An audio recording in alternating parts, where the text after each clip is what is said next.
For 20 years, I thought my marriage was falling apart because of me. My husband blamed my body, my age, my lack of desire, and even convinced friends and family that I was the problem. But the truth was far darker. He had been hiding an impotence disorder since before we married, a secret he protected with humiliation, cruelty, and betrayal. The person who finally broke the chain wasn't me. It was my mother-in-law. One afternoon, she arrived trembling, holding old prescriptions, doctor notes, and messages he had begged her to delete. She whispered, "You need to know the truth. He's been lying to both of us for 20 years. That moment shattered his perfect image. Everything clicked. The distance, the accusations, the sudden anger, the mysterious nights, working late. I realized I had been living inside a story he wrote to hide his shame. But what neither of them expected was what I did next. Because the truth didn't destroy me, it freed me. And when I finally acted, I didn't just expose his lies. I ended his power over my life forever. If you want to know how I reclaimed my power after 20 years of lies, and how one revelation changed everything, hit that like button and subscribe now. Drop a comment sharing what truth you're still searching for. This story will shake you. Let's begin. My name is Natalie, and for 20 years I lived as a ghost in my own marriage, convinced that I was fundamentally flawed in ways that made me unlovable to my husband. I was 26 when I married Eric, a confident, successful architect who seemed to have everything figured out. He was 31, established in his career, charming and articulate, the kind of man who could command a room with his presence. When he chose me out of all the women who orbited around him, I felt grateful and slightly disbelieving, like I'd won some lottery I didn't deserve. Our courtship was whirlwind and romantic in all the ways young love should be. Eric pursued me with intensity, showering me with attention and expensive dates and declarations of how different I was from other women he'd known. We married after dating for only 8 months in a lavish wedding his parents insisted on paying for. I was swept up in the fairy tale of it all, too young and inexperienced to see the warning signs that were already present. The intimacy problems started almost immediately after our wedding. On our honeymoon in Bali, Eric had difficulty consummating our marriage. He blamed jet lag and too much champagne at the reception. Over the following weeks and months, the pattern continued. He'd have trouble achieving or maintaining erections, would become frustrated and angry, and would eventually give up entirely. Our attempts at physical intimacy became increasingly rare and fraught with tension, but Eric never framed this as his problem. Instead, he systematically convinced me that I was the cause of our difficulties. He said I wasn't adventurous enough in bed, that I was too passive, that I needed to be more seductive and enticing. He criticized my body constantly, saying I should lose weight even though I was already thin, that my breasts were too small, that I didn't dress sexy enough. He compared me to actresses and models and women he'd dated before me, always finding me lacking in comparison. I believed every word because I was young and insecure, and because Eric was so confident in his assessments. I started obsessing over my appearance, working out compulsively, buying lingerie I couldn't afford, trying desperately to become whatever version of myself would finally be desirable enough to interest my husband. Nothing worked. The more I tried, the more he pulled away. The more I attempted to initiate intimacy, the more reasons he found to reject me. By our 3rd anniversary, we were living almost like roommates. We slept in the same bed but rarely touched. Eric worked long hours at his architecture firm and often came home late claiming project deadlines and client demands. He traveled frequently for work, sometimes gone for days at a time. When he was home, he was distant and irritable, finding fault with everything I did, from how I cooked dinner, to how I folded laundry, to how I spoke to his parents. His family adored him and seemed to view me as the problem in our marriage without ever saying so directly. Eric's father was a prominent businessman. His mother came from old money, and they'd always expected Eric to marry someone more impressive than a middle-class girl working as an elementary school teacher. They were polite to me but never warm, and I always felt like I was being evaluated and found wanting in their presence. Eric reinforced this dynamic by subtly blaming me for our marital problems to his family. He'd make comments in front of them about how I was too tired for intimacy, how I wasn't interested in his needs, how I didn't understand the pressures of his career. His mother would give me pitying looks, and suggest I try harder to support my husband. His father would make jokes about keeping the wife happy, implying that I was demanding or difficult. I'd sit there mortified while my husband painted me as the frigid, unappreciative wife who didn't deserve his patience. The same narrative extended to our friends. Eric would joke at dinner parties about our lack of sex life, always framing it as my inadequacy. He'd say things like his wife wasn't interested anymore, or that I'd lost my spark after marriage. People would laugh uncomfortably, and I'd feel humiliated, but also trapped, because defending myself would mean admitting intimate details I was too ashamed to share. So I'd smile weakly and change the subject, while internally dying from embarrassment. Over the years, my self-esteem eroded completely. I started believing I was fundamentally undesirable, that something essential in me was broken or missing. I went to therapy trying to understand why I couldn't be the wife my husband needed. I read books about improving intimacy and tried implementing their suggestions. I planned romantic evenings that Eric would sabotage with work emergencies or sudden fatigue or critiques about my efforts being awkward and forced. We never had children, even though I desperately wanted them. Eric said we weren't ready, that our relationship needed to be stronger first, that we should wait until he made partner at his firm. Years passed and the excuses continued. Eventually, I realized he never intended to have children with me, and the grief of that lost future added to my growing depression and sense of failure. Around our 15th anniversary, I'd essentially given up on intimacy entirely. We hadn't been physically close in over a year. We were living parallel lives in the same house, polite roommates going through motions of marriage without any genuine connection. I was 41 years old, felt invisible and unlovable, and couldn't imagine how I'd spend the rest of my life this way, but also couldn't imagine having the courage to leave. Then Eric's mother called me one Tuesday afternoon, asking if she could come over to talk. Margaret had never sought me out privately in all our years of marriage. She was formal and proper, the kind of woman who sent handwritten thank you notes and never appeared anywhere without perfect hair and makeup. The idea of her wanting a private conversation with me was so unusual that I immediately agreed, even though I was anxious about what she might want to discuss. She arrived at our house that afternoon looking uncharacteristically disheveled. Her hands were shaking, and she kept clutching a manila folder against her chest like it was a shield. I offered her tea, but she refused, saying we needed to talk immediately about something important. We sat in my living room and she placed the folder on the coffee table between us, but didn't open it immediately. Margaret started by apologizing, which shocked me completely. She said she should have come to me years ago, that she'd suspected something was wrong, but had convinced herself it wasn't her place to interfere in her son's marriage. But she'd recently discovered something that had changed everything, and she could no longer stay silent because it wasn't fair to me, and because keeping the secret was eating her alive with guilt. She opened the folder and pulled out documents, medical records, prescription bottles, doctor's notes, text messages printed out on paper. She spread them across the coffee table while I stared in confusion. She said these were all related to Eric, that she'd found them while helping him move some storage boxes from her basement where he'd apparently been hiding things for years. The documents told a devastating story. Eric had been diagnosed with erectile dysfunction before we even met, while he was in his late 20s.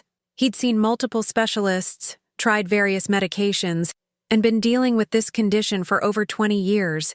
He'd been taking prescription drugs sporadically throughout our entire marriage, hiding the pills and the doctor visits and the whole situation from me completely. But it got worse. The text messages Margaret showed me were between Eric and his mother over the years. Messages where he'd asked her to pick up prescriptions for him so I wouldn't know. Messages where he'd begged her to delete their conversations about his condition. Messages where he'd complained about how difficult it was to maintain his image while dealing with this problem. Messages where he'd blamed me for not being attractive enough or understanding enough while simultaneously hiding the real issue from me entirely. Margaret was crying as she showed me all of this. She said she'd gone along with it at first, because Eric had convinced her he was ashamed and needed privacy, that this was his medical information to share or not share as he chose. But as years passed and she watched our marriage deteriorate, watched me become smaller and sadder while Eric publicly blamed me for our problems, she'd grown increasingly uncomfortable with her complicity in his deception. The final straw had been a recent conversation where Eric had told his mother he was considering divorce because I was making him miserable and holding him back. He'd painted himself as the long-suffering husband trapped with an inadequate wife. Margaret had finally confronted him, saying he'd been lying to me for 20 years, and if anyone was making anyone miserable, it was him. Eric had gotten angry and told her to stay out of his marriage, so she'd decided to tell me everything instead. I sat there processing this information while my entire marriage reorganized itself in my mind. Every rejection, every criticism, every night I'd lain awake wondering what was wrong with me. Every therapy session where I'd tried to fix myself. Every humiliating conversation where Eric had blamed our intimacy problems on my inadequacy. None of it had been true. Eric had a medical condition he'd chosen to hide from me, and rather than being honest and vulnerable, he'd built an elaborate lie that painted me as the problem. The cruelty of it was staggering. He'd watched me torture myself for 20 years trying to become attractive enough or sexy enough or good enough to interest him, knowing the entire time that attraction wasn't the issue. He'd let me believe I was fundamentally undesirable while secretly taking medication that he apparently used for affairs or encounters with other women when he traveled. The text messages Margaret showed me referenced women he'd met at conferences, casual encounters he'd managed successfully with pharmaceutical assistance, while telling me I wasn't woman enough to inspire his desire. I asked Margaret why she was telling me this now after 20 years of keeping his secret.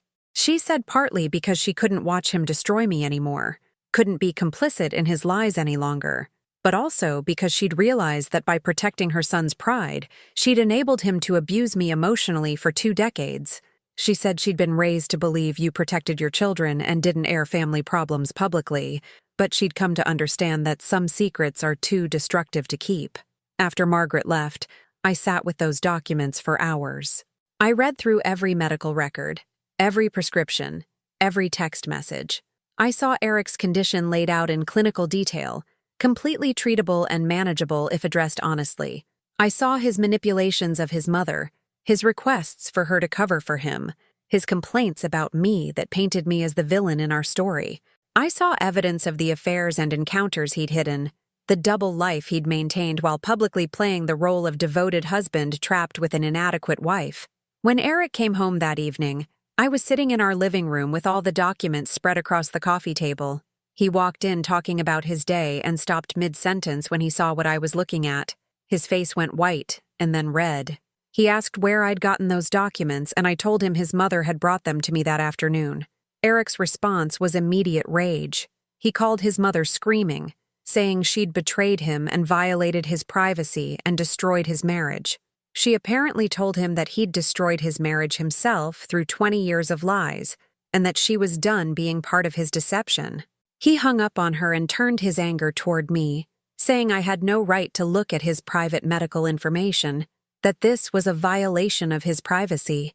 I asked him very calmly why he'd hidden this from me for 20 years, why he'd let me believe I was the problem when he knew he had a medical condition, why he'd criticized my body and my desirability when the issue had nothing to do with me, why he'd humiliated me publicly while secretly taking medication for encounters with other women. He had no good answers, just defensive deflections and more anger. He said I wouldn't have understood, that I would have judged him or seen him as less of a man. I pointed out that he'd never given me the chance to respond with understanding, because he'd immediately chosen deception instead. I said he'd spent 20 years systematically destroying my self-worth to protect his ego, and that was unforgivable regardless of his medical condition. He said I was being dramatic, that lots of couples dealt with intimacy issues, that I was making a bigger deal out of this than necessary. I told him I wanted a divorce. He was shocked, saying we could work through this, go to counseling, that he'd be more honest going forward. I said there was nothing to work through because our entire marriage had been built on his lies and my ignorance of the truth. I said I'd wasted 20 years of my life believing I was fundamentally flawed, when really I'd just been married to a coward who'd rather destroy me than face his own vulnerability. Eric tried various tactics over the following days. Anger, saying I was overreacting and being vindictive. Bargaining, promising to change and be honest. Guilt, saying I was abandoning him over a medical condition he couldn't help. But none of it worked, because I'd finally seen clearly what our marriage had actually been. Not a partnership, but a performance where I played the role he'd assigned me to protect his image. I filed for divorce within a week.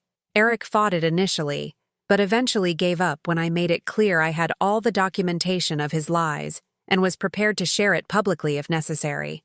The divorce was finalized within a year. We had no children, had kept finances mostly separate, owned our house jointly, but agreed to sell it and split proceeds.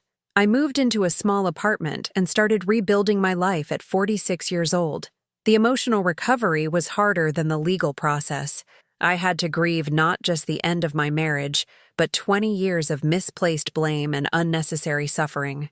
I'd spent 2 decades believing something fundamentally wrong with me had caused my husband's rejection, and learning that wasn't true required completely rebuilding my self-concept and sense of worth.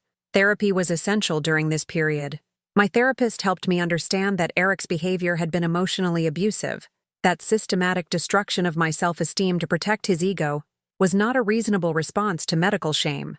She helped me see that I'd been gaslit for 20 years, convinced that my perceptions were wrong, and that I was the cause of problems that had nothing to do with me. Understanding this intellectually was one thing, but healing from it emotionally took years. I also educated myself extensively about erectile dysfunction, learning that it's incredibly common and almost always treatable. I learned that shame and secrecy around the condition often cause more relationship damage than the physical dysfunction itself. I learned that what Eric had done, hiding his condition while publicly blaming me, was a choice rooted in toxic masculinity and protecting his image at my expense. The most surprising outcome was my relationship with Margaret. She and I became genuinely close after the divorce in ways we'd never been during my marriage. She admitted she'd always liked me but had been protective of Eric to a fault, believing mothers should support their sons unconditionally. She said watching me suffer while knowing the truth had tormented her for years, but she'd convinced herself it wasn't her place to interfere. Margaret apologized repeatedly for her role in Eric's deception. I eventually forgave her because I understood that she'd been manipulated by him too, that he'd used her love and loyalty to maintain his lies. She said exposing the truth had damaged her relationship with Eric significantly, but that she had no regrets because it was the right thing to do, even though it came far too late. Friends and family were shocked when I filed for divorce. I'd hidden the extent of our problems out of shame and loyalty to Eric. When I finally explained what had happened, most people were horrified by his behavior and supportive of my decision. A few people blamed me for not trying harder to make the marriage work, saying all couples face challenges. Those people quickly moved out of my life, and I realized they'd never really known me or valued me anyway. The first year after my divorce was difficult, but also liberating. I was 46 years old, living alone, processing decades of emotional damage, but also finally free from constant criticism and rejection. I could exist without anxiety about being found inadequate. I could look in mirrors without searching for flaws that explained my husband's lack of interest. I could breathe fully for the first time in 20 years. I also started slowly rebuilding my self-image and discovering that I was actually quite attractive in ways I'd been too beaten down to recognize. I updated my wardrobe, tried new hairstyles, took better care of myself not to attract anyone, but simply because I deserved to feel good about my appearance. People commented that I looked younger and happier than I had in years, that something fundamental had shifted in how I carried myself. I started dating cautiously after about 18 months. Nothing serious, but just experiencing being desired by men who genuinely found me attractive. It was revelatory and healing. I realized that Eric's rejection had never been about my desirability, but about his shame and his choice to handle it through lies and blame rather than honesty and partnership. 3 years after my divorce, I'm 49 years old and finally at peace with everything that happened. I'm angry about the wasted years and the emotional damage, but I'm no longer consumed by that anger. I've built a life that feels authentically mine. I'm still teaching elementary school and find deep satisfaction in shaping young minds. I have strong friendships and have reconnected with family I'd drifted away from during my marriage. I'm dating someone kind and honest who treats intimacy as something we create together, rather than something I'm evaluated on.